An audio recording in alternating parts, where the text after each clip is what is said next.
Peace. Welcome back to another episode of The Acquired Man. This is the place where we bring it sexy back to the everyday hardworking men and women who impact your life within close proximity. We want to rise above this madness, which is called black culture. Well, we're back for part two of being black behind the badge. Last week's show was very informative. It was a very deep introspective given to us by brother Andre L. Barfield, who is a 30-year retired veteran, federal agent, retired, who has seen a lot in the field, experienced a lot, and has suffered things from the career, both good and bad. He was pretty open and transparent about a lot of things a lot of people may have been confused about as far as black people who are behind the blue. Last week we covered a few topics, some of the things that he's seen in the field, um, correcting some of the narratives that people are misguided by watching a lot of TV, media, movies, to give us the up close and personal truth about it all. Talked about a few things, excuse me, talked about, what goes on, how deep the blue line is. But tonight he's going to also talk about there's also a black line. He's going to also talk about how things could be affected by those in law enforcement with relationships, the high numbers of domestic violence, PTSD. Sometimes the career can even lead one to suicide or contemplate suicide. And just a lot that's been recognized as far as events and how it affects relationships between black officers and white officers. Now, from last week to this week, I've gotten a lot of calls, I've gotten a lot of emails, I've gotten a lot of text messages by people who are obviously triggered by some of the things that Brother Barfield said. Either they agreed with it or they didn't agree, or they was like, can you scratch the surface a little deeper? So tonight we're going to do just that, bringing part two of being black behind the blue. So without further ado, man, let me go ahead and bring on my guest, Brother Barfield. What's going on with you, good brother? What's going on, man? We are back at it again, man. Back at it again. Good What's to going see you. on? Floyd Good to Media Entertainment checking in the building. What's going on good with you? good to see you. Thanks for having me back. Um, Last week, man, was a great show. I really thank you for coming on and blessing the podcast, blessing this platform. Very articulate, man. A lot of people were thoroughly impressed and they were thoroughly informed. I have reached out to a lot of more people who were in law enforcement who watched part one that will be tapping in tonight. As we see, we have a few viewers that's tapped in and checking in already. But tonight, man, we're gonna go a little bit further. We're gonna go a little bit deeper, and we're gonna walk down some other avenues that we didn't cover in the last show. But since that last show, man, I just thank you so much, man. I started to give a commentary about politics, the importance of politics. We talked earlier today about the importance of politics and how we need to understand how critical it is to vote. Because I was talking about the Mexican guy that made a video that went viral warning Black America that if we don't wake up and understand the criticalness of voting, immigrants and illegal aliens are going to replace us. But I also do know that leading into this conversation, man, what role does politics also play in law enforcement? How does that affect the field of law enforcement? Politics affects almost every aspect of our lives these days. Basically, the political part of law enforcement is that okay? I mean, you got laws, then you have rules, and then you have the unwritten codes of how you're supposed to apply those things. Mm-hmm. You have different types of people in law enforcement. You have people who are strictly by the book. It doesn't matter what race you are, what color you are, on either side of the blue or in the civilian world. And what often happens is you get these different ideologies of people operating within the system of law enforcement, and based on who is in charge, and everything flows down here. So based on who is in charge, that's when you either get law enforcement that is there to protect and serve, or you get law enforcement that is there to do what they do sometimes. So That's what's up. So just getting right into the conversation, man. One thing that we wanted to talk about tonight, man, is how is it that white people perceive crime as a black issue? Can you help us to understand where that thinking come from? How do they develop that belief system? Where does that come from? I mean, a lot of it is the images that we're conditioned to look at. If you pay attention to the world that we live in, if going out, I mean, going back to the beginning of time, just Hollywood in itself, like if you look at movies, videos, social media, music, sports, if you look at everything that's put out there, the image of black people are conditioned to be certain things, especially when it comes to Hollywood. If you look at movies, there's certain roles that we portray in Hollywood. We're always the criminal, the gangster, the prostitute. Basically, that's how we were allowed to even participate in the system in the beginning. And when you have roles, even from just regular TV, it's like it's comedy, but it's minstrel type comedy.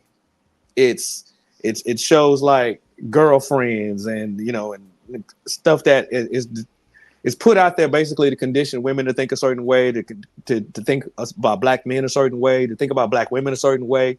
And the people who watch that stuff, for the most part, is what's the target audience for that stuff? Is it white people or is it black people? So we think about ourselves a certain way, and so we go out in the world and we participate in the world the same way from the images that we see. And when white America see us out in the real world, if we're out here, if everything is a TikTok or a video world star where we're out here fighting or committing crime, or we got our pants hanging off our ass, or we got women that are half naked and twerking in every video, what do you think the images of us is going to be for the people when they see us? I'll give you a perfect example.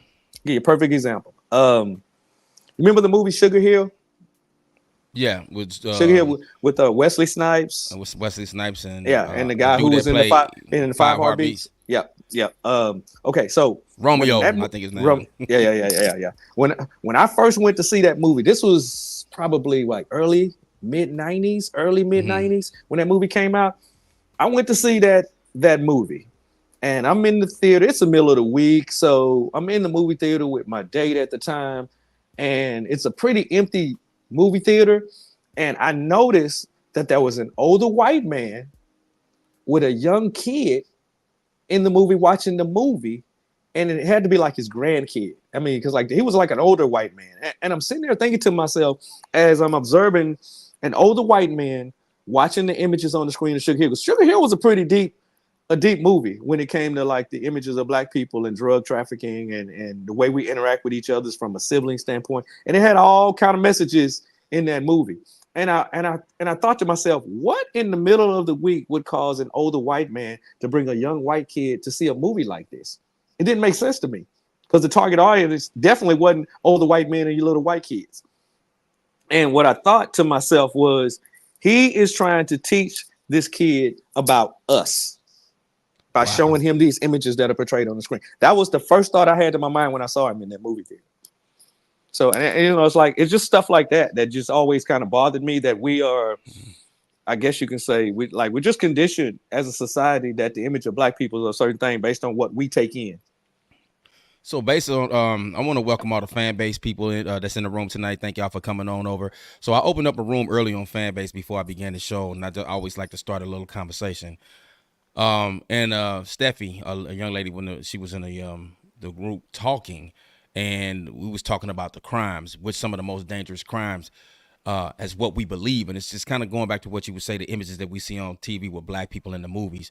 Mm-hmm. Last week's show, you brought up something that kind of enlightened me that I had no idea about. You was talking about with your career, some of the most dangerous missions, some of the most what do you call it? The apprehension, I guess, when you were going to apprehend a suspect or somebody who was about to be indicted and locked up, was white collar crimes, white America. Can you go back into that just a little bit, as opposed to when people always see the SWAT kicking in the door? What made those so unique as opposed to what we see on TV with black people in impoverished being kicked in and raided by the police? Yeah, like from my experience, crooks and criminals, they aren't necessarily as violent toward law enforcement when it comes down to us showing up to arrest them, because that's just part of business. They know it's coming. If they know it's us, they basically say, okay, I got caught, so I'm gonna go, do what I got to do to either go to jail, go to court, and do whatever. White collar criminals, they can't fathom being locked up and going to jail. So sometimes they snap. Sometimes, and these people, you're talking about people who are gun nuts. They like to stockpile these guns and stuff like that. So when you show up at their house, sometimes they are more prone to react violently or to react aggressively toward law enforcement when they show up, especially when the law enforcement officer looks like me. Wow. So do you think that, so one thing that you talked about, since we're talking about the law enforcement when we come into these type of situations,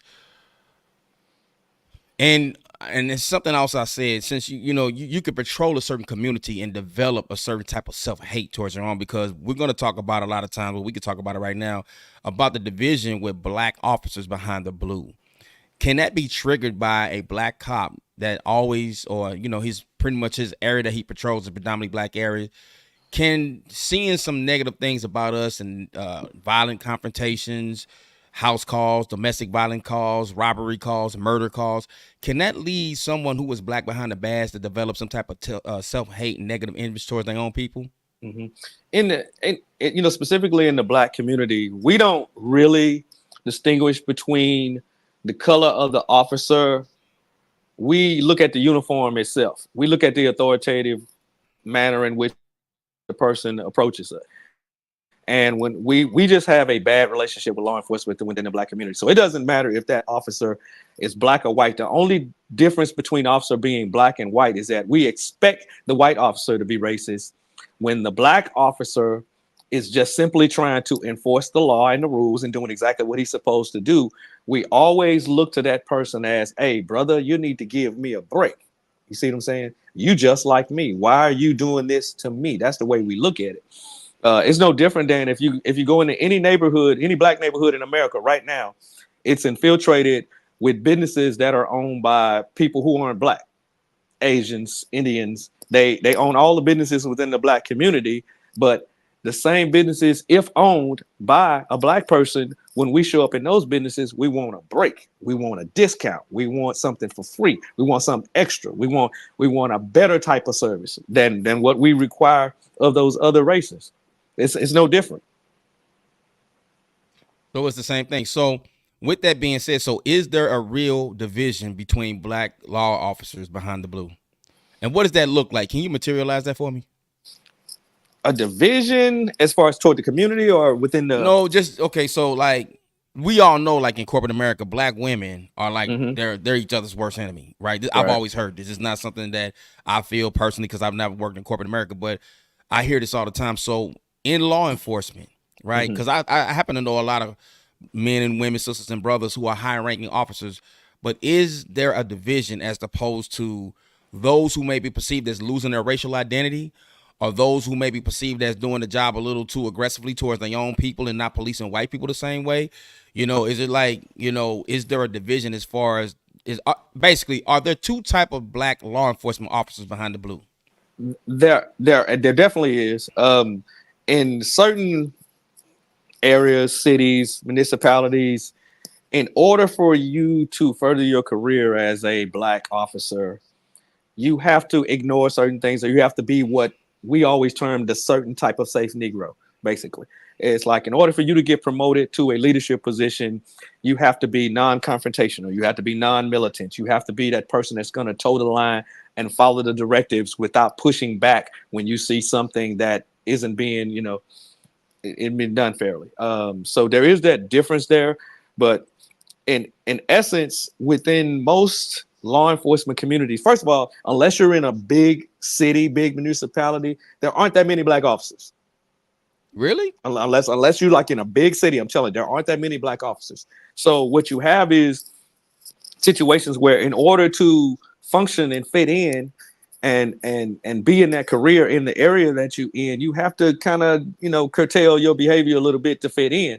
And for the most part, when there are numbers within a law enforcement community, the black officers usually band together for the most part. We all know each other. We all support each other. We all look out for each other. We all know what goes on in the areas that we patrol, stuff like that. It's like a lot of us are putting cars together, but you also are put in situations where you're in a patrol car with a non-black officer a lot, especially when you're training. A lot of times when you're training, you're not put under a black officer. Happens in big cities. It doesn't happen in small municipalities very often. So what you get is black cops showing off for the white cop. yeah. So I mean, and again, what you get is you get some officers who, because they are empowered by that badge, they go into their own community, and it's no different than the slave mentality where you had, the overseers a lot of times weren't white, they were black. Yeah, a lot of Stevens. And it's like Hmm. you had the house of Negroes and you had the field Negroes. You know what I'm saying? It Hmm. the real life ain't no different than what it was back then. You know what I'm saying? It's like you Right. have a lot of people who, because they get some type of benefit from their position, they will look down and say, "Oh, well, I got mine, you get yours." They don't reach back and pull other people up. They just interested in making themselves look good for the powers that be, so that they can get to the next level. So you're So I always know gonna have that. last week we talked about the blue line, Mm-hmm. and you said that there's an even deeper blue line, but you also said there's a black line. Can you speak on that? Yeah, I mean, there's a black line within the black community because the relationship with law enforcement is so fractured and so, I guess you could say, it's difficult to quantify what the relationship is between black culture and law enforcement. We've all seen the things that have happened over the years. We've all seen the things that have happened recent years when with the advent of social media and smartphones and the stuff that you see in recordings. A lot of that stuff was going on, since the beginning of time. So what you have within the black community a lot of times is we have a code where we don't support law enforcement. We don't help law enforcement. There are things going on in black areas. There's serious crimes. There's murders. There's drug trafficking. There's robberies. There's domestic things going on, and the law enforcement officers will show up to try to help the environment, and it can't be done. You'll have people in place in political positions like mayors and councilmen and stuff like that, trying to help clean up areas, and you can't really fix a problem in an area where you can't get any help because in order there ain't a whole lot of victimless crimes when it comes to drug trafficking and assaults and murders. You know what I'm saying? So if you don't have witnesses, if you don't have people who will step forward and say, yeah, they did it, we seen them do it. Most of the crimes in these areas are being committed by the same people. It ain't like we got a new person every week robbing somebody. It be the same people all the time. It's the same people filtering those drugs into the area. It's the same people beating up women. It's the same people robbing the elderly and beating up the elderly and molesting kids. It's the same damn people all the time. When you go out there and you try to investigate those crimes, and people are like, oh, I don't talk to police. I'm not going to help you. That's your job. That ain't my job to do that. There's a fear factor where they fear retaliation. There's a ostracizing element where people look at you differently if you help the police or if you're pro law enforcement within the black community, you're thought of as a sellout. Bottom line, you're thought of as a sellout for the most part. Like I didn't grow up in a home like that, but I can definitely tell you I grew up around people who felt that way. So how do we correct that problem, especially for our community? I mean, it goes back to like I talked last week. It's like it used to be that being in law enforcement was thought of as a good position to have in life, that you were Mm. respected because you were a law enforcement officer. It's like we don't law enforcement officers aren't thought of in the same way as firefighters, doctors, and nurses like that. We're Mm. thought of as the enemy of the community more so than we are there to protect and serve. Within the black community itself, within the white community, they love law enforcement unless they the victim of something that the law enforcement officers are doing, unless you're the one getting pulled over to get that ticket, unless you're the one that's the victim of brutality, or you committing crimes and they catch you doing it. But within the black community, we just don't like law enforcement in Yeah. general. I'll say in general. Shout out to my young boy KB checking in tonight, man, and everybody from fan base. Hey Nisa, how you doing? Everybody that's checking in, appreciate you. So what I want to talk about, staying in that same lane as far as the black line, black law enforcement officers. Chris Dorner, are you familiar with him? Mm-hmm. We often talk about PTSD, mental illness, Mm-hmm. and you talk about there being two different type of black officers behind the blue. You got those who want to climb up the ladder, they have to compromise to sacrifice some things. You got those who are looking at to not compromise racial identity. You have those who want to serve the community but at the same time have to get the people to understand that you're for the people but you still have a job to do. Mm-hmm. Chris Dorner's situation was a very intriguing situation to me because he worked for the LAPD. He was going through some things, and it goes back to the point that you were saying that there's still more white officers than there are black. Now, me living here in Atlanta, Georgia, all I see is black police officers. So I guess, like what you're saying, it could be, I guess it's based on demographic, and Atlanta is a big city. But I found that Mm-hmm. situation to be quite intriguing because Before he kind of went off on his tangent, he was writing letters. He was filing complaints. He was talking about the mistreatment. And then you have him going off into the, shooting spree with, the brother Snap. Mm-hmm. Are there many Chris Dorners right now across America and many of the police departments pretty much a ticking time bomb waiting to explode?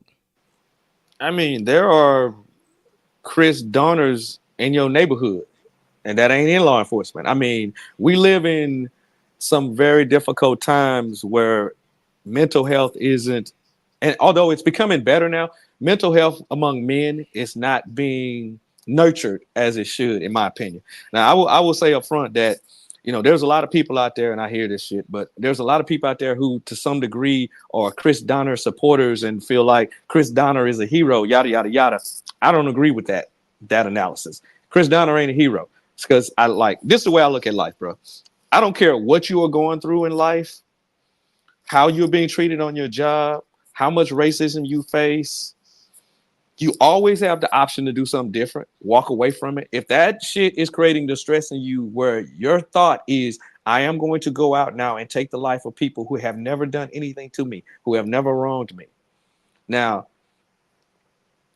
we know for a fact that there are people out there who have this perspective that, it's like he was right because they treated him right, so he just gave a little payback. But man, for anyone to sit there and say that they think it's right, that because this dude was being done a certain way or perceived to be done a certain way by his superiors, his white superiors, that he in turn decides he's going to pay them back by going out and murdering their children. Think about that for a second. You're going to go out and you're going to that would be like me deciding I got beef with you, softball beef with you, and I can't get to you, so I'm gonna snatch your daughter and take her off somewhere and beat the hell out of her because I can't get to you. It's like, and what I try to tell people all the time, take the racial element out of it. Just like I tell white people, okay, take the racial element out of it.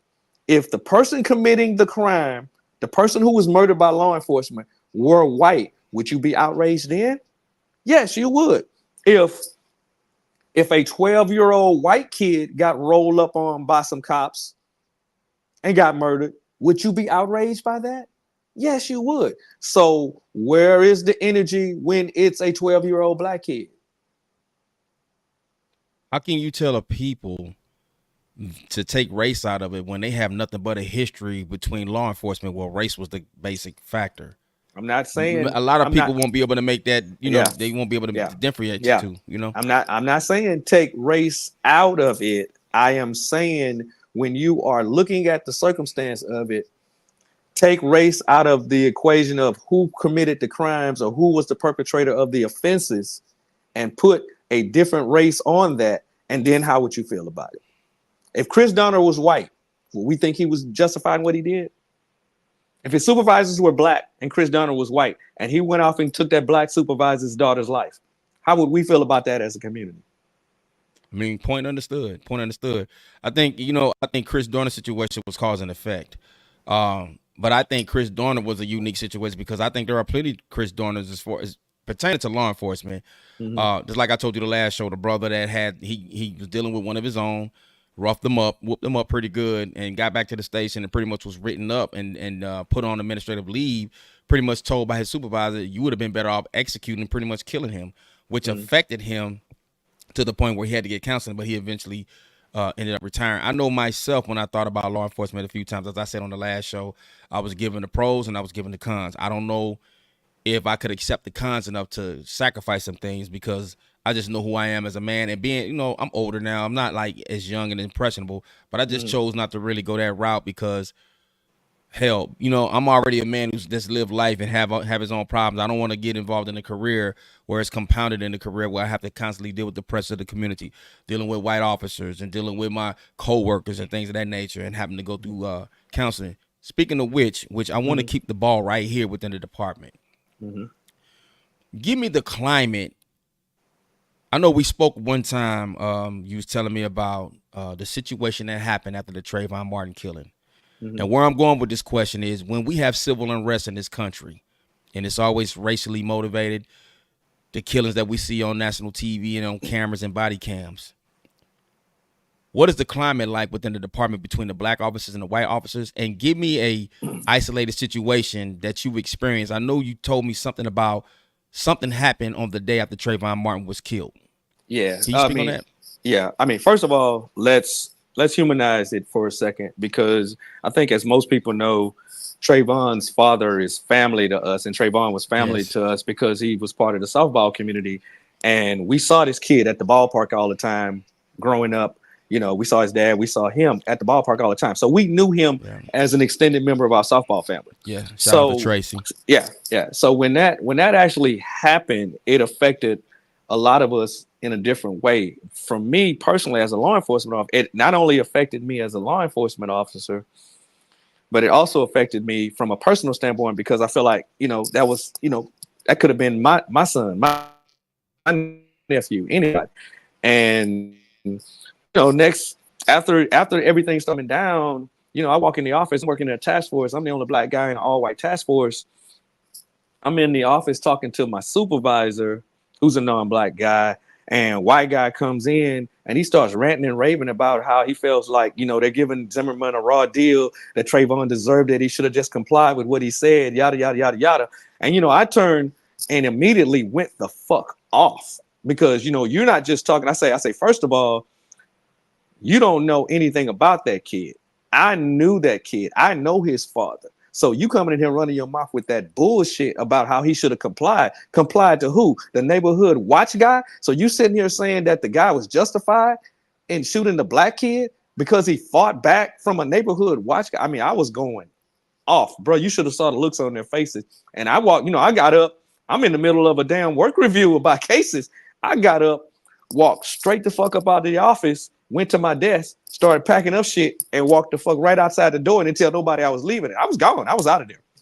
And like for probably several months after that, that dude couldn't talk to me, bro. That dude could not talk to me. Everybody looked at me. I come in every day. Usually I was pretty sociable. I did my job. I'd hang out with people, but I stopped engaging the group activities. I didn't go to lunch with the guys. I didn't, if we had an assignment, we had to do like surveillance or search warrants or arrest warrants and stuff like that. I did those things. But basically, I came in the office for months, walked up to my computer. If I had stuff I needed to analyze records or write up reports, I walked in, put my beats on every day. Yeah, what you need? If it wasn't something that affected me on if it wasn't my case that I needed something from, I wasn't talking to him.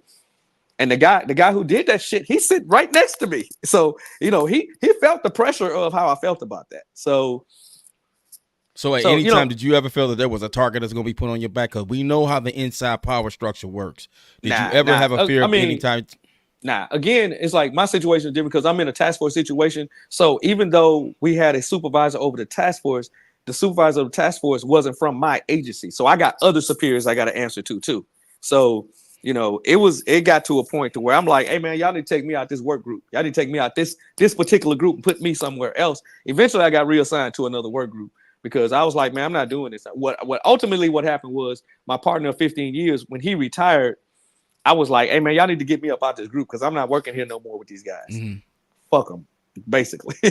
So I noticed you made a comment about how the badge saved your life when interacting with white cops. Speak on that. Yeah, there's been circumstances where I've been like in my personal life in travel status, driving late at night. There were it's like I think like a lot of people may not know, but I used to be a club DJ, so I would be DJ traveling. Screw. Yeah, it ain't Screw, but but I would be traveling the roads to Houston, late at night, coming from the club and stuff like that. And, every blue moon you get pulled over by a cop because he would be either profiling you or because I might have been driving a little fast or whatever the case may be. But I would get pulled over in the middle of the night. And my fear factor was always they're going to see my badge before they even approach. So it would be like hands on the wheel, badge up, window down. And the first thing they would see is that badge, because I just felt like in some of the circumstances where I got pulled over, dark streets, in the middle of the night, 2, 3 o'clock, 4 o'clock in the morning, and there's nobody out here but me and this cop. I don't want to be a statistic. And there would always be situations like, especially when I was a young agent, when I first started, there was a realistic fear that, man, it's like this dude these dudes are kind of aggressive when they pull you over. So especially at night. I mean, my experience growing up with police officers, I've been snatched out of my car many times growing up, you know, before I went into law enforcement by officers. So I always had a mentality that, if I don't let them know who I am, then they're gonna treat me just like that nigga on the street. So Exactly. so basically, from the point I became a law enforcement officer, I just feel like my badge, if not for me having that badge, I would have been treated poorly, or I could have been a statistic in one of those situations. That's an interesting point, man. I know years ago, man, I had a buddy of mine who was he got involved in law enforcement. He was gung ho about it, and I pretty much told him he kind of like switched up once he got on the force. Like he was immune to racism, like he was an exempt to a dangerous act. And I'm like, bro, if you was not a police officer, they would not perceive you the same. He felt as if him coming police officer, he would be viewed by white people and white men differently, and that clearly was not the case.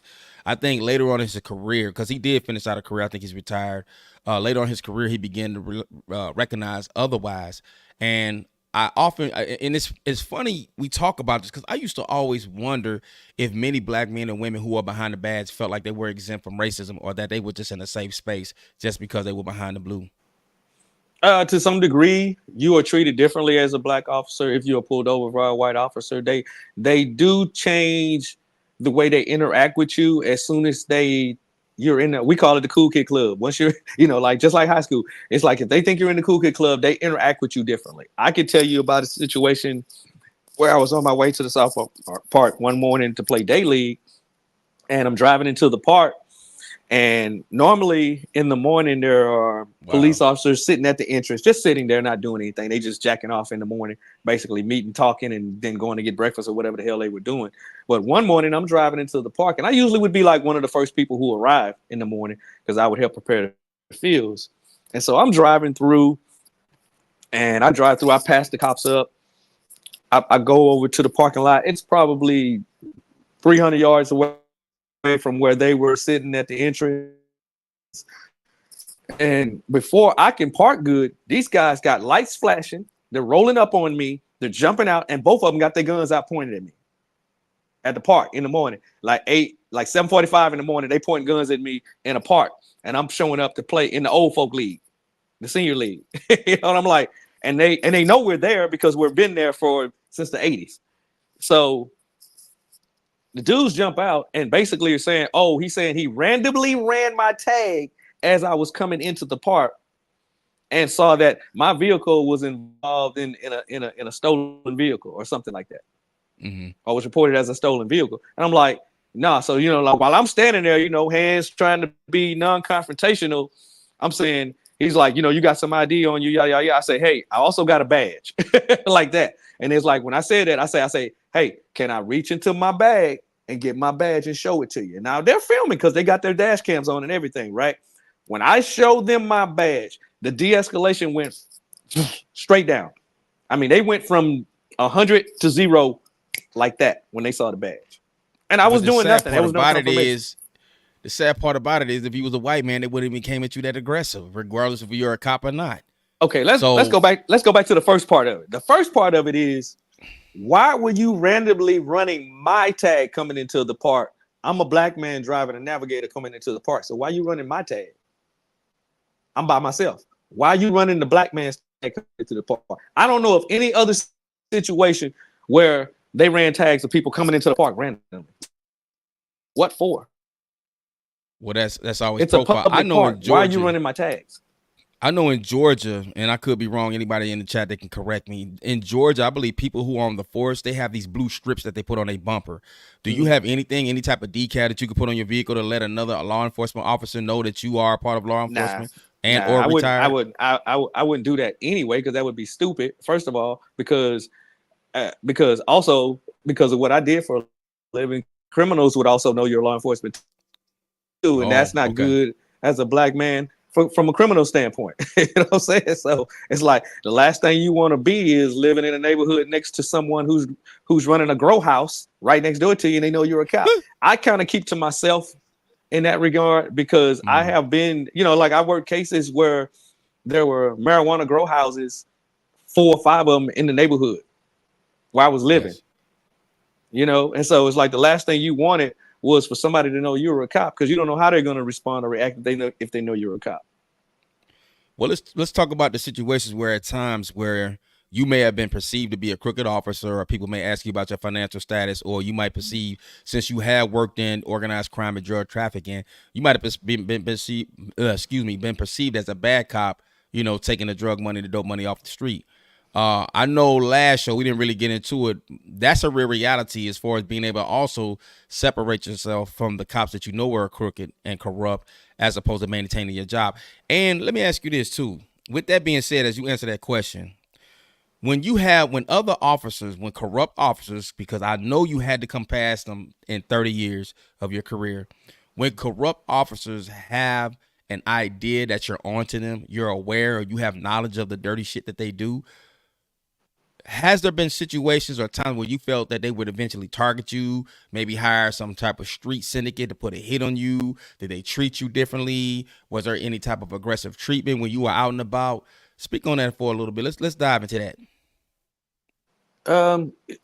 Let me unpack the first part of that first, as far as what people would Okay. perceive of me financially, because I mean, as you know, like from a softball perspective, it was like I had several teams going back to the early to mid 90s, you know, sponsorship, where it's like a lot of that stuff was coming out of my pocket, right?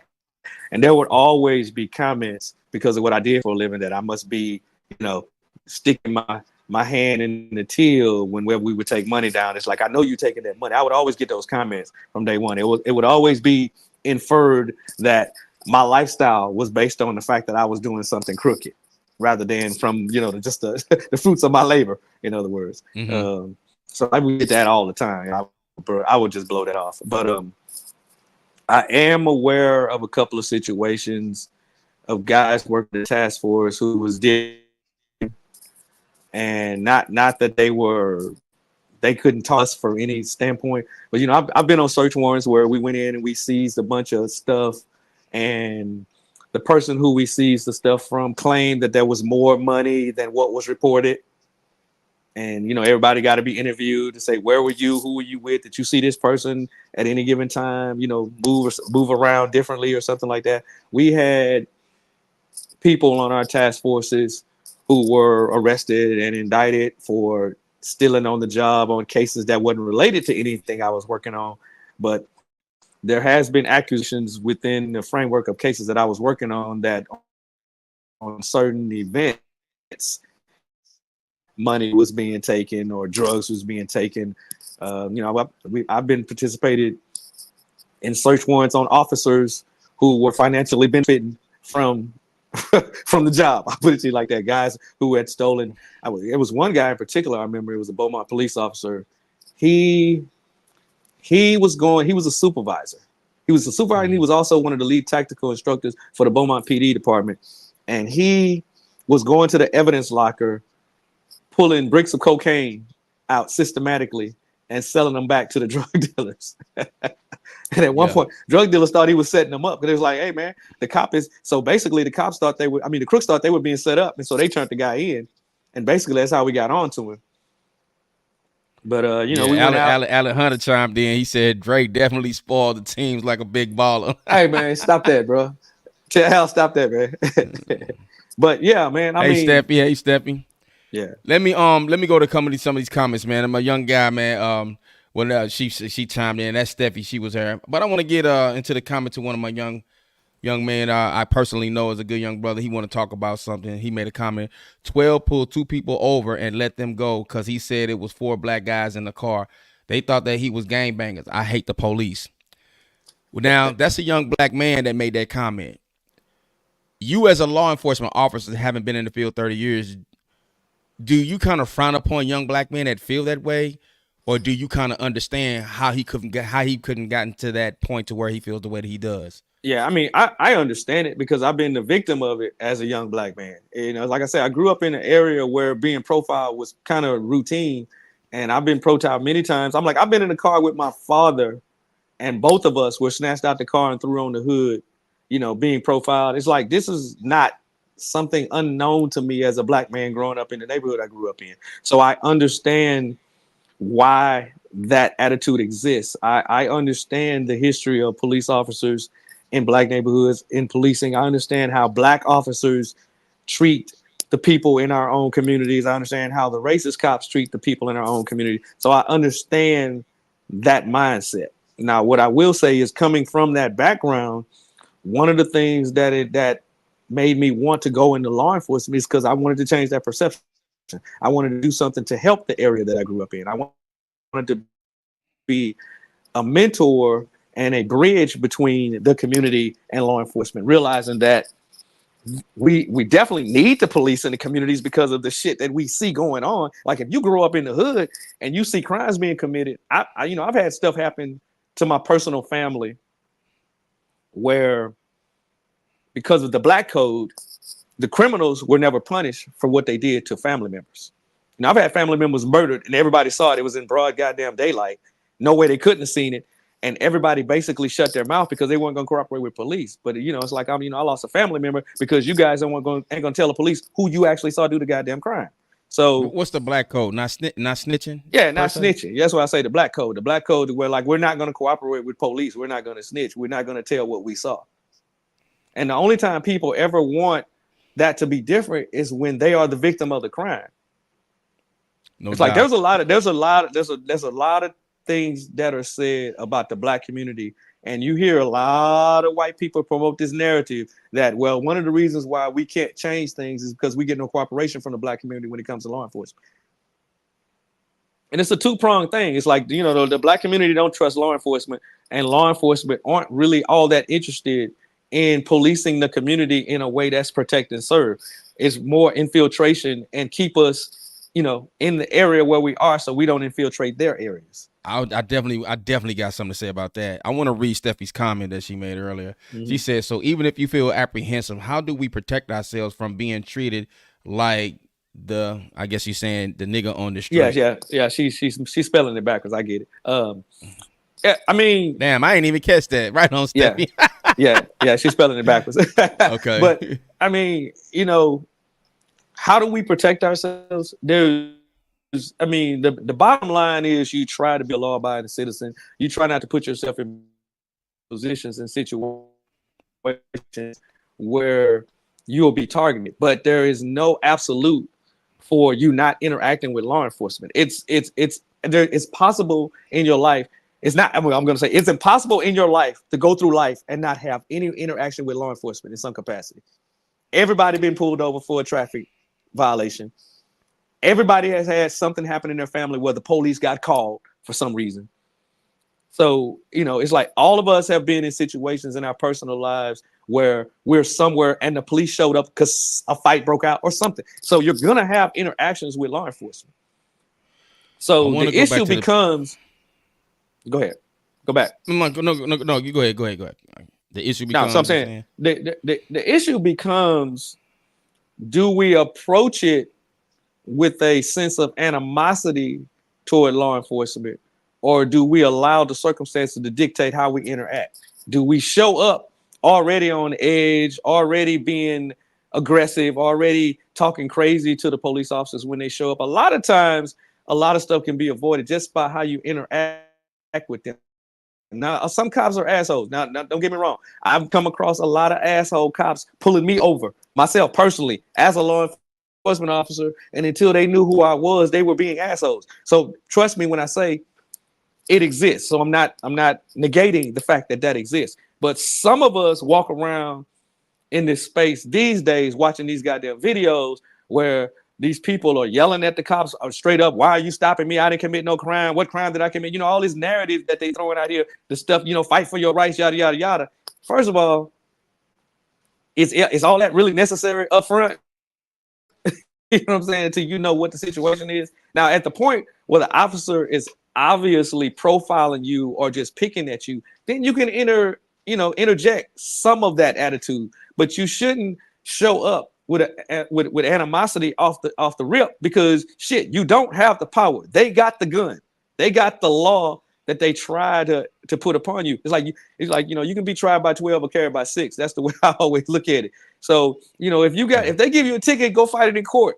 Live another day. Don't sit there and fight with somebody on the side of the street and make it worse on yourself in them Right. circumstances.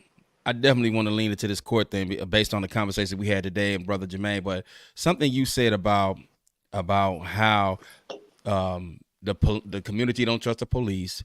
Most departments, when they don't get community involvement, they're not as quick to try to solve our crimes.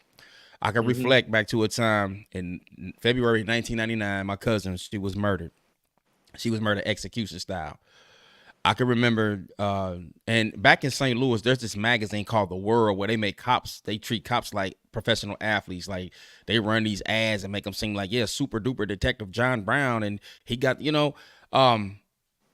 but I can recall that time. It was like one of the worst times ever. I had never, ever had authorities pull up at my parents' house to want to take me down and apprehend me in handcuffs over a murder investigation. And so I'm not going to be too long-winded with it. So basically around that time, because her and the father of my younger cousin they were killed at the same time, 2 bullets, 2 people. So it was a hit. Mm-hmm. When I got to the police station, and it was crazy the intel police have on people, man. They were calling my parents' house, they were calling cell phones. I'm like, how did they get this? So I said, you know what? I told my brother, best friend, I said, listen, come pick me up. I'm not gonna let these people take me down to handcuffs. Went down to the police station, drove my car in case they decided to lock me up, fingerprint me. They did all that. When I walked in the investigation room, I swear on everything I love, there were 7 detectives in the room. 4 of them were black, maybe 3 of them were white. They drilled me to the T. I can remember his name was Detective Jordan. He was asking me all these bullshit questions. And I basically told him, I said, look, man, let's just get to the bottom of it. I said, because everybody that you're investigating in my family, you've taken maybe 3 or 4 males in my family down in handcuffs. I said, none of us have jail records. None of us have any type of mental illness histories, drug addiction. I said, if you want to catch a killer, think like a killer, because I know you're a killer. And so he ran all this rigmarole about this, that. I said, man, I just want the case solved. The man told me, they didn't lock me up, but basically, the man told me when he came to my aunt's house, and going back to what you're saying about the community not being involved, because once they found out my cousin had been talking to the police, which we had nothing to do with our own cousin's murder, next thing you know, his car is on fire in his mother's driveway. You understand what I'm saying? But basically, all I'm saying is solve the case. The man told me when he finally came and wanted to make a final visit with the family, it was me and 2 of my aunts. The man said, I said, I would like to look at the pictures of my cousin. He said, if I look at those pictures and I caught any emotion, the man was going to lock me up as a murder suspect.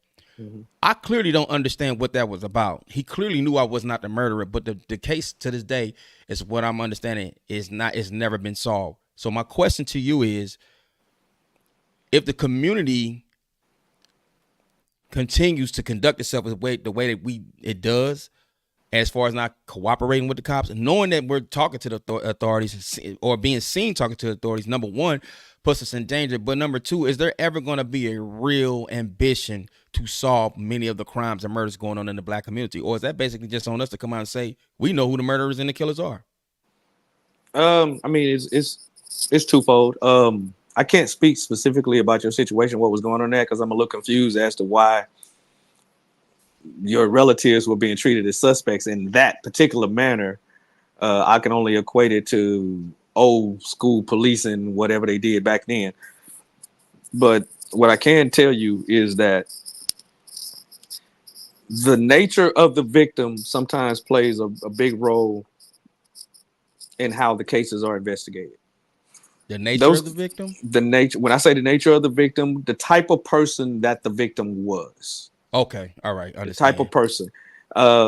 If we're talking about a victim who ain't got a lot going on for themselves, got a criminal history, may be involved in some criminal activity themselves, the cops don't have a whole lot of motivation to solve that crime. Even though the family needs justice and all that, they do a serviceable job. They try to, but a lot of murders and stuff like that, especially in large municipalities and large cities, you don't have very many cops who are investigating those crimes, and they are fucking overwhelmed with cases. So you try to solve the ones you can, crimes involve evidence. If you don't have DNA and you don't have witnesses and you don't have a murder weapon, it's hard to make a case against somebody. It's just that simple. It's hard to do it. So in that regard, a lot of it is about people who can tell you what they know and what they heard. Cops rely heavily in those type of investigations, and I mean in all type of criminal investigations, drug trafficking, murders, stuff like that. It all comes down to who's going to tell you what actually happened, because we weren't present when it happened. You either got to break people who participated in it, participated in the crimes, or someone had to have seen it happen and they come forward and they say, hey, this is what I saw. That's why they do the canvassings. Like in a murder investigation, they'll go knock on doors. Hey, did you see anything at this time of night? What did you see? Hey, is there any video? Do you have a ring video that was in the area that might have saw a car passing by or might have heard anything on the ring, people talking, gunshots fired, stuff like that? We have a lot more advances now that can be used that help with investigations. But at the same time, when you get to court, nothing is more effective when you are in trial trying to put somebody in jail than somebody sitting in that stand and pointing at that person and say, hey, that's the one I saw do it right there. He's the one I saw pull the trigger. Nothing's more effective than that. First 48 got me thinking cases could be solved within 48 hours. I be watching that show a lot. First 48 is about them responding to crimes. It ain't about solving the goddamn crime. I can tell you that right now. So the one thing that I want to lead into the conversation, I want to go back to the conversation we were having earlier. You know, I had a good friend of mine who wanted to reach out to you after the first show, wanted to talk to you on the phone, and we were talking about law. And pretty much, I think you were saying about how a lot of people misperceive when they think they understand law, whether it's human law, natural law. You know what I'm talking about. A lot of people approach courts with sovereignty, naturalization, and understand the language and barriers.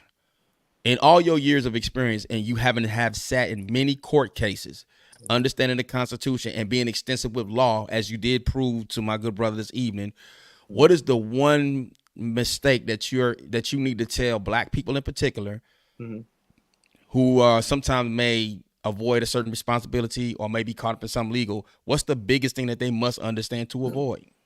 Yeah, I think what people need to keep in mind is that the law is basically codified. There's statutes that say this is the law. This is how it's going to be enforced. These are the crimes, and every crime has elements of the crime. If you commit these elements of the crime, then you can be convicted of this crime, and this is how much time you're going to do if you get convicted of this crime. That's the bottom line.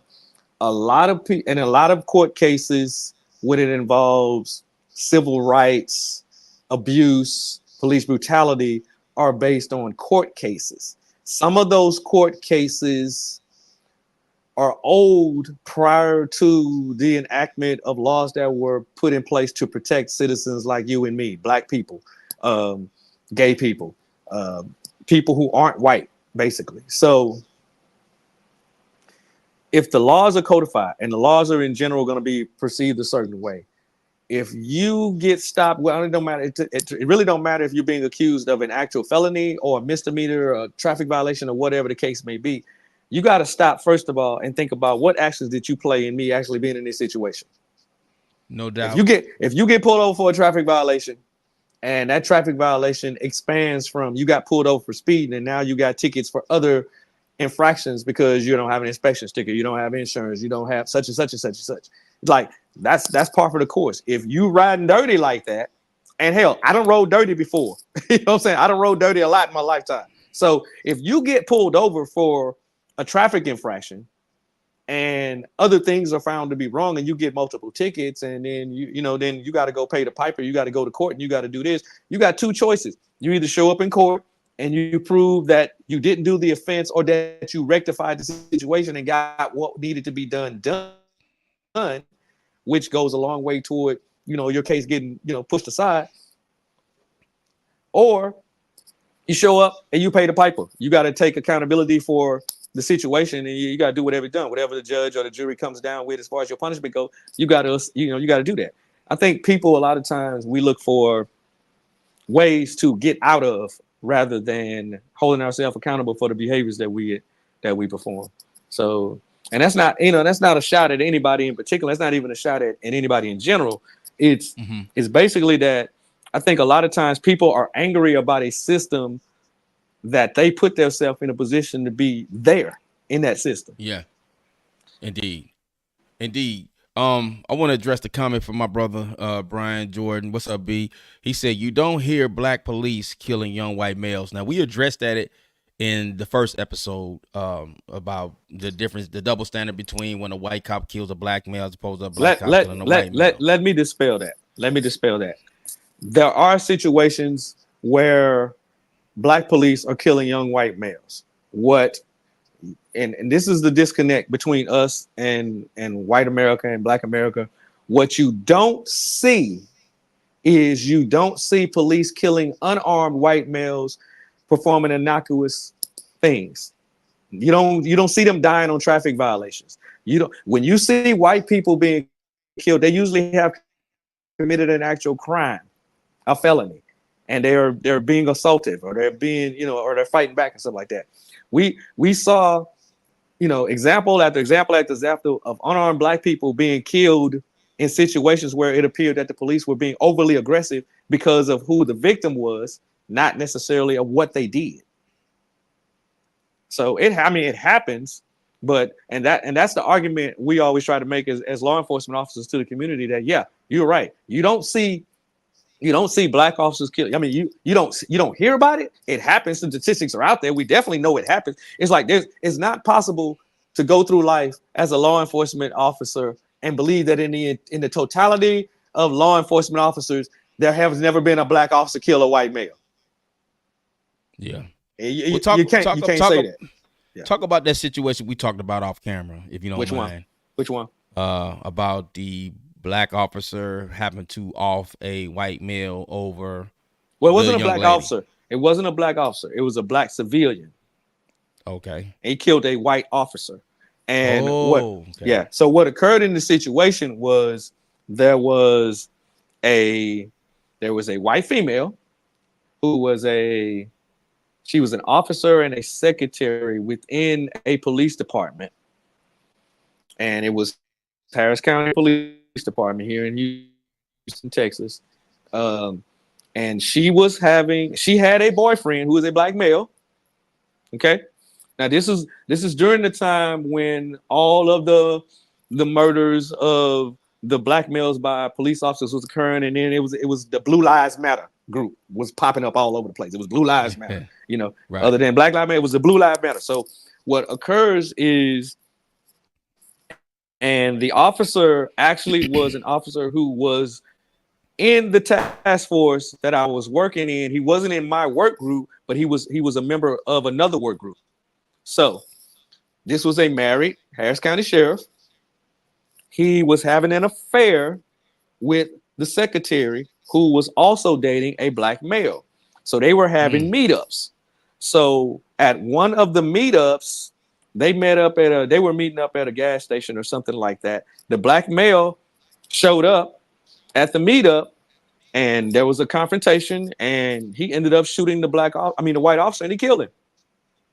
He was arrested. He was taken to jail. Next morning, we get to the office, and there's posters all up in the office. Blue Lives Matter, Blue Lives this, Blue Lives that.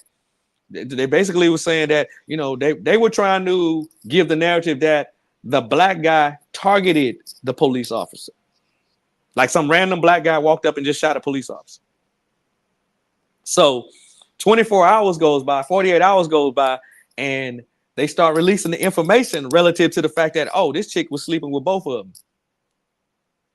So this was a confrontation over the woman. This didn't have shit to do with, they were trying to put it out there as if he was targeted because he was a white police officer in retaliation for what was going on with black people being killed by police. That's the way the narrative was being spun in the office. I mean, they had big ass posters over the office, Blue Lives Matter, with pictures of the guy, yada, yada, yada. Well, within 24 hours of the facts coming out, all of a sudden, them posters got snatched down.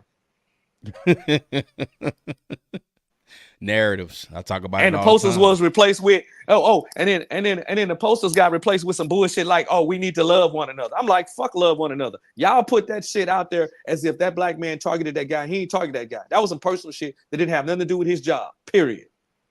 He's still incarcerated. I was hot, man. I'm like, I'm not even sure. I mean, I know he definitely got convicted, but He got convicted. He's doing jail time. It was a while ago though. I mean, I've been gone for 8 years. That shit happened probably. Let's see. I retired 2016. That probably happened in 2013 or 14. So we let's go a little deeper into your personal space if you don't mind. Mm-hmm. I want to talk more about, because I think people really want to know, because in 30 years you had to have seen a lot. I've never asked you, have you ever had to eliminate a human being? But let's just go here with it. PTSD is something very so real and serious, and I know you deal with this to a great degree. You know, me and you had conversations before prior to this show where I was concerned about you. I'm on the phone with you. You had certain feelings and emotions, and I just know recently, Ball was your go-to. You said ball wasn't working anymore. Right. How are you coming along with your PTSD? How are you maintaining? What keeps you going? Do you get the counseling? Yeah, I seek different. And you don't have to things. answer anything you don't want to talk about. No. I can be totally transparent because I've been an advocate of mental health, Black men's mental health in general, and I always feel like that the things that affect me probably affect other people, and if I can be transparent and help people understand how they can cope with these things, because I am thought of as a person who it's like nothing bothers him. He's always strong. He's always happy. Always whatever. But it's not the case behind the scenes. Hell, I struggle as much as anybody. But what I can tell you is, over the course of the last few years, because of some of the personal things that's happened to me, it just seems like I was in a space where the stuff that I used to do to cope wasn't working. I used to be music would work for me. It used to be softball would work for me. Those were my two go-tos. And when it seemed like those weren't working, I think it was the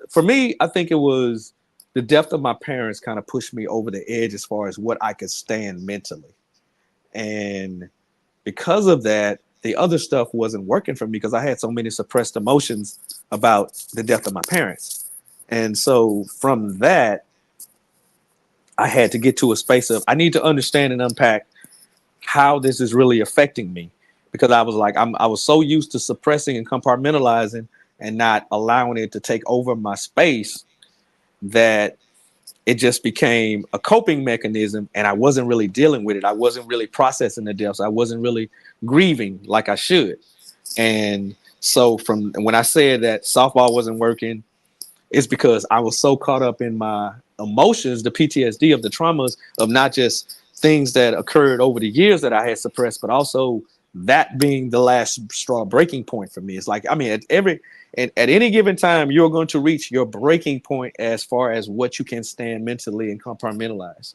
So that was kind of my breaking point. So right now, like over the last few days, it's like I suddenly like woke up and I didn't feel that anxiety. I didn't feel that burden. I didn't feel that pain that I had been feeling for probably the last 3 months or so.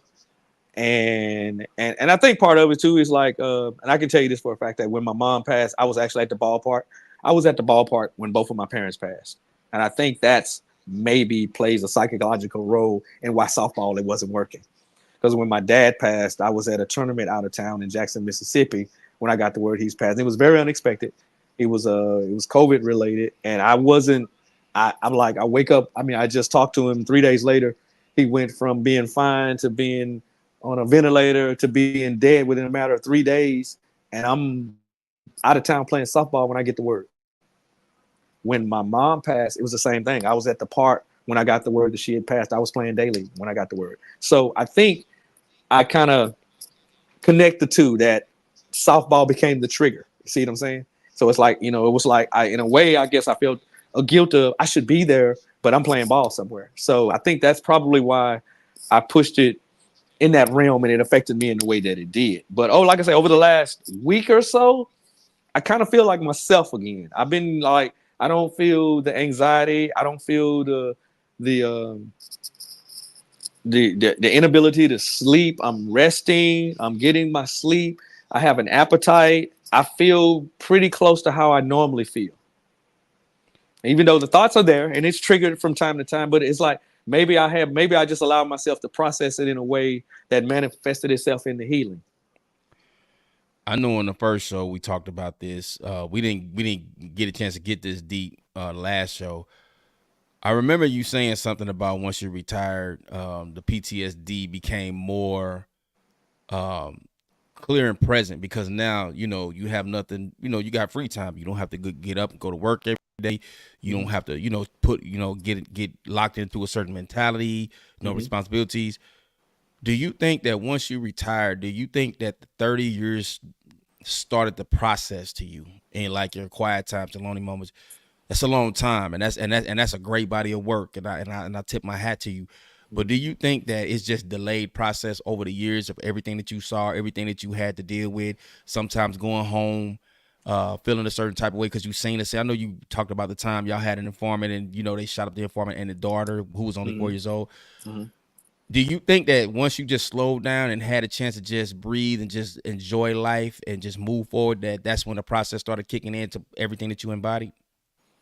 Yeah, I think what happens is my job was so demanding, and you're so busy all the time that it's easy to push aside any emotional attachment you have to things, and you just keep moving forward. Because I'm a very task oriented person. I'm like, I'm functioning at my best when I'm under pressure to get some shit done.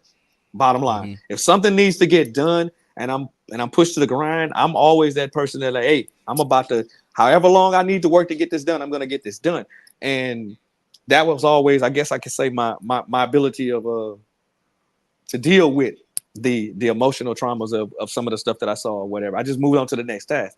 When you retire, you have a lot more free time to think about things, and you don't have the stuff that takes the place of some of the personal as well as some of the professional things that you've dealt with. It's like, like I've spent my entire life dealing with traumas going all the way back from childhood type stuff, deaths, growing up, being, coming from the 60s, from racism to dealing with stuff from school, to deal with like the pressures of being in school and being bullied in school, and and being, just the pressures of just life in general, relationships, marriages, softball bullshit, gripes with Yeah. people, family disagreements, it's just like everything just in totality becomes just on the forefront when there's no more job to go to.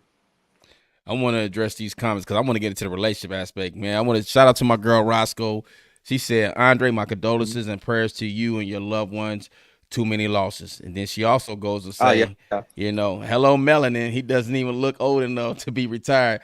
Okay, he's even been through any of that stuff. So that's what's up. But I want to Hey, address Steffi's questions to you. She said, Ken, with all due respect, do you ever feel like an equal to your fellow officers ever? Now I don't know, is he talking to what you about mean white when you say officers or when black you officers? yeah when you say equal, you talking about from the standpoint of equal as far as how I'm treated, or equal as far as my status? For me, I was raised by a very strong black man, and there was never a time in my life where I was ever going to be made to feel inferior to a white man. Trust me on that one. So my dad made sure that he instilled to me that you can be as good as or better than anybody, but you got to work harder than everybody else. So, Mm, and I told this story before. You want me to tell the quick story right quick to how I got that way? Go go All for right. it, bro. So It's your show. let's lighten it up a little bit because we're getting kind of deep. But okay. So I'm always posting and telling the story about sweeping the She water said, down, is right? he single? Just asking for a friend. She's talking about, yes, white officers. Yeah, go Yeah. ahead, drop it. Tell her, Love you, tell her, yeah. Roscoe. Tell her that's the rumor that I'm single. That's the rumor. But um, Yeah. so how I'm always posted about like sweeping the water down, right? Yeah. Okay, so growing up where I grew up, the house that I grew up in, whenever there would be a good rain, there would be standing water in front of the house, right in front of the house by the curb, right? One Mm, of my chores as a young man growing up was that whenever that water was there, that I had to sweep the water down to the drainage so that it right. wouldn't stand in front of the house, because it'd be mosquitoes and bugs and stuff like that if you just let it sit there. So my dad was very adamant about us doing that. And so like it was Mm, one summer, we had a good rainstorm, it was water in the front. And when I grew up, we could go hang out at the park and play basketball in the evenings, you know, like where I could go to the park at 9, 10 o'clock and stay out there till midnight and with no problems. You know what I'm saying? When I was growing up. So, you know, my dad worked the late, he worked the second shift. So he worked like the 2 p.m. to 11 p.m. shift in the evening. So before he went to work, I said, hey, Dad, I want to go to play basketball now. Is it okay if I go play basketball? Because, you know, nobody was going to be home, basically. He said, yeah. He said, just make sure before you leave, you sweep that water down. Okay. So I, in my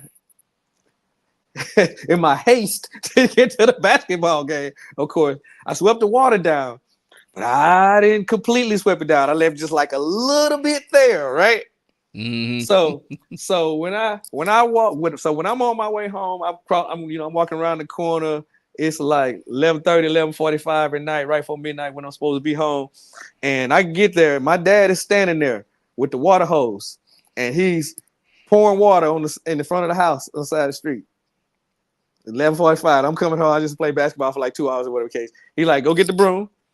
He's like, yeah, you swept it, but you didn't sweep it all the way down. You didn't do it right. So he filled it up, swept it down, got it all up, took the hose. He filled that shit up again, pushed it down again. So swept the water down. He filled it up again. And I swept it down. He did that like 4 or 5 times. And so after I finished, he say, I don't care if you grow up to be a garbage man or you grow up to be a rocket scientist. If you're going to do a job, you do it right. Right. And when I tell you that resonated and stuck with me for the rest of my life, and that's kind of how I am, and that's kind of why I've always been like I am.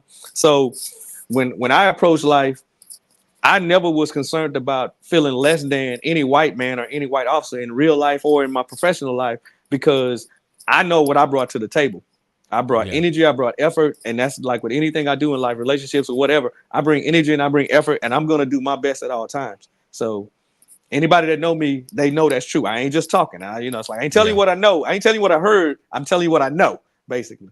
So indeed, I have to do this because I dropped the bar last show, man. Let's get into the, kind of bringing it down, bringing it to a close. Let's get into the aspect of relationships and how career, and just give a broad spectrum of when people are dealing with law enforcement. There might be people watching the show that's married to somebody in law enforcement. Mm-hmm.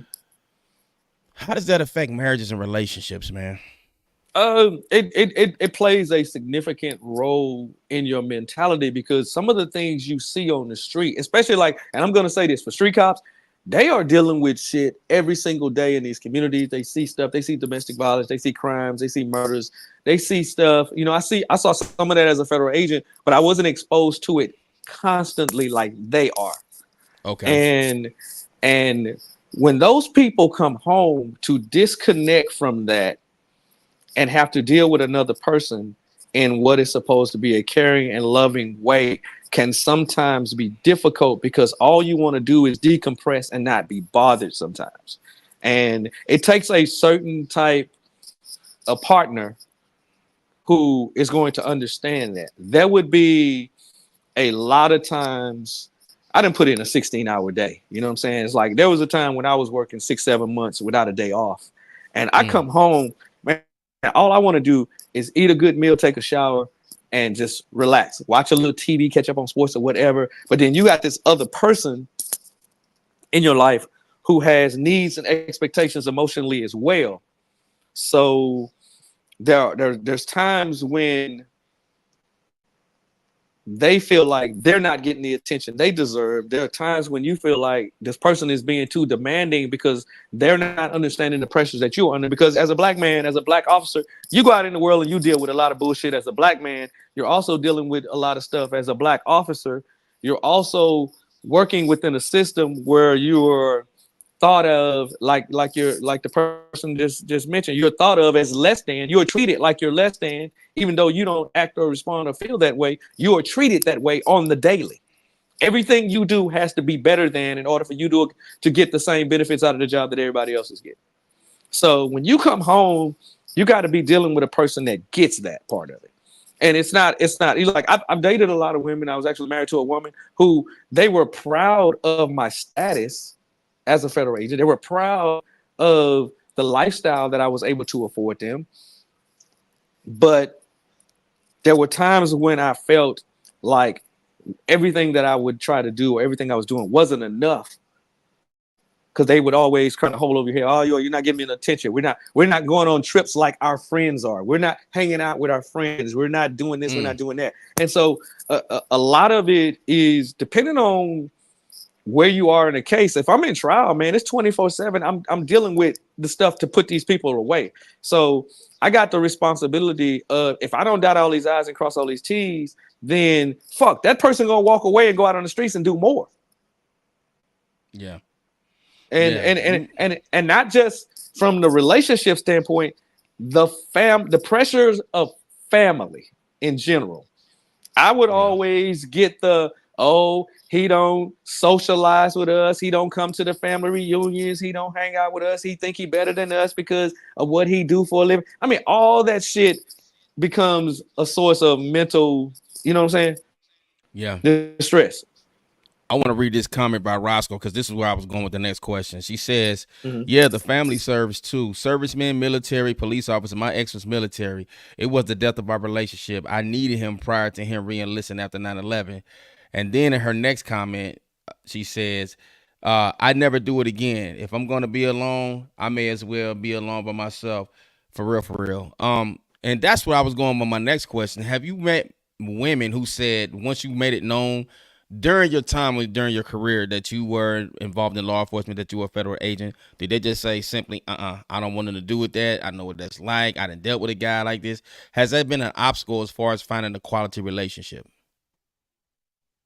I mean, when I was younger, it was a source of excitement for them, what I would do for a living.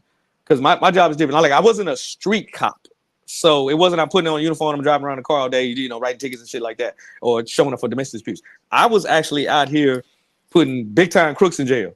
So it was a level of excitement for them, what I did for a living initially, and when I was younger. As I got to be like my mid 30s and 40s and got older, the amount of time that I had to commit to it would become an issue for some women. For others, it wouldn't.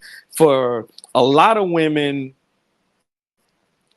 they would strictly look at what I had financially, how much money I made financially. Because, I made more than a street cop. That's for damn sure. There's no doubt I made more than a street cop. And it was the idea that, like when I walked out the door in the morning, I had a suit and tie on a lot of days. So there was a status for them that was attached to being with me. But again, there's a lot of interwoven relationships that occur within law enforcement. You date other officers, you date other agents, you date attorneys, you date people who understand what the grind is about. That makes sense. And what also happens is, when you're talking about relationships, when you're working that closely with someone, you do develop some chemistry and a little connection there through the shared experience. That's what's up, man. So yeah, I mean, I'm like, I've dated my share of agents, officers, police officers, people that were nurses, people that were firemen, people that were attorneys. I've dated my share of those. I'm looking at Roscoe. Roscoe, as soon as you fell in love with the man, you didn't fell out because you talking about. Weirdly, I actually attract servicemen. He retired now, Roscoe. Roscoe, man, she's one of my good friends from fan base. Steffi, Gotcha. It's a great platform that I'm constantly telling people to come over. They have great rooms. But I mean, honestly, man, and bringing the show to a close, man, I always appreciate you coming on. Mm-hmm. I would say your work is not done in the aspect of, I think you should really, you will be a great influence, a great mind, a great speaker. Somebody who can actually lead young officers, federal agents in their career paths, especially for Black law enforcement. Even though we're privy to our own, your mind is so unique and vast that all people can benefit from your knowledge, your wisdom, and the things that you went through. And I know you say, and even when my father retired, and I have yet to retire, but I know when people retire, it's like, what do I do next? Like professional athletes, like I've been playing sports 17 years now. I like, what do I do now? Oh, so I know what I'm doing next. I'm playing Swingman 5-0, softball, senior ball. I'm traveling all over the country chasing that goddamn ball. That's what I'm doing next. Climb aboard, you go. climb aboard or get the hell off the train. I'm not finna sit here and hey man, I'm not finna curtail one more moment of my life to benefit a person that ain't gonna engage in me. Period. Yeah, I feel you. And it's all about value. I tell you what, man. Like I said, I might ride up to Dalton next weekend. Dalton is that's gonna be a great tournament, man. Because a lot of y'all older guys, man. Like Roscoe said, Dre, you don't look 60. You move like a 20-year-old. I've seen you play, so it's like I'm gonna pull up, man. Dalton, I can't play it. Hey, man, I can't hit that, like, man. I just pitched in league Sunday and was walking people. Yeah, this is my first BSC tournament this year. So it's been a minute. Okay. I haven't been to the BSC since last year at World, and as you know, I had a serious medical issue last year, so I wasn't able to participate fully. So it's like I'm looking forward to just reconnecting with some people I haven't seen in a while. Roscoe, you on my man. She said I called her. I was like, you need to hey tell Roscoe she need to come off that goddamn avatar. What's up with that? Roscoe, I'm gonna hit you up on fan base. Roscoe on your head, bro. Yeah, man, that's my girl, man. As always, man, I appreciate you coming on the platform. Great discussion, man. And I was really happy to see a lot of my young guys come in, and get involved tonight and kind of just, engage in the conversation. Anytime they pull up, man, and young KB in Paris, he's a young entrepreneur, man. I just think that a lot of times they're, they just been through some things, want to have their voice heard. And I think, man, with you being in the career that you have, hearing it from your perspective, it allows them to open up and engage. I'm actually shocked to see them pop up tonight. So I appreciate y'all, man. Yeah. Now, I hope everybody said what they had to say.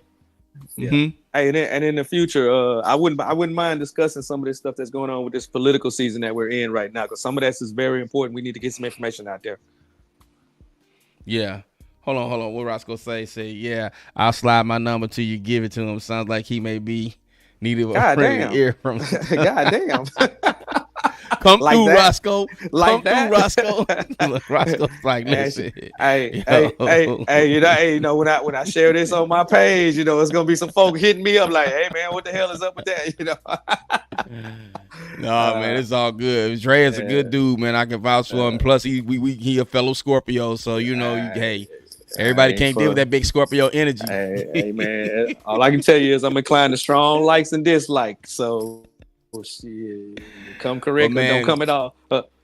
Yeah, this political arena is gonna be something serious, man. Like that Mexican that Latino dude that made that video, like that really kind of that has me really thinking like, yo, we I don't this is gonna be a critical election. Yeah, man. I don't buy into that part of it, because that's just one element of it. I don't even much entertain people who try to fear factor you into doing the right thing. It's like if you need to be fear factored into doing the right thing at this point in time in life, then shit, we might as well just go ahead and just burn with the rest of the country.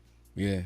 But I'm just saying, man, There was no other Democratic candidate besides Biden. Like nobody wanted to run. Nobody wanted to what happened? Like, I mean, they ran, but it's like if the presumptive nominee is always going to be the sitting president. It doesn't matter what his status is. If he's the sitting president, he's usually going to be the presumptive nominee unless he steps down for some reason. He ain't stepping down. First of all, he ain't stepping down, and he ain't doing a bad fucking job. Look at the numbers. People keep hollering about his age. Look at the job he's actually doing. Look at the growth. Look at all the things they've gotten accomplished as far as the environment. And look at all the stuff. I mean, everything that we talk about, inflation, gas price, stuff like that, that shit ain't in his control. It's not within his control.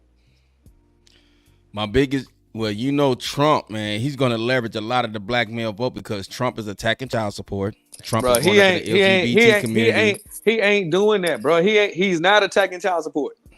He ain't attacking child support. You don't think those bills he got? He ain't attacking child support. Y'all can believe. I mean, Trump gonna say whatever he can, and he ain't. The only people he gonna bring in on the black male side, 98% of black women vote Democrat. 98% consistently. So it ain't even about the black woman. It's about us getting off our asses, black men, and falling in line and doing the same thing. Period. Yeah. 78% of black men did not vote when Trump got elected the first time. Damn. 78% of registered black men did not vote. I wonder why that was. They were disenfranchised by the whole system. It was like there's propaganda. Like a lot of this shit is social engineering. The Russians are sitting there putting out narratives to black men to cause us to say, well, they ain't for us, so I ain't gonna vote. Black women ain't that fucking stupid. For whatever reason, black men are stupid. Black women aren't. Bottom line. You know, I like to say this all like shit. Mary McLeod Bethune said it best, bro. It say the true worth of a race is measured by the quality of its women. That is true. That is very true. And it's always been that way. It's always been that way. It's like you know why black men are fucking stupid? Because we're being raised by a bunch of single black women. We spoiled. Oh shit. We spoiled. You create. You out here creating the Negroes that you don't like. Bottom line. I agree. I agree with a lot of that. Because you saying he ain't helping you. So who creating these Negroes? I agree with a lot of that. Let me get off that. I got to do. Hey man, actually we gonna run it back because I'm gonna have brother Will Beatty on, man. He's a political scientist, man, and knows a lot about and I think you two both share the same views.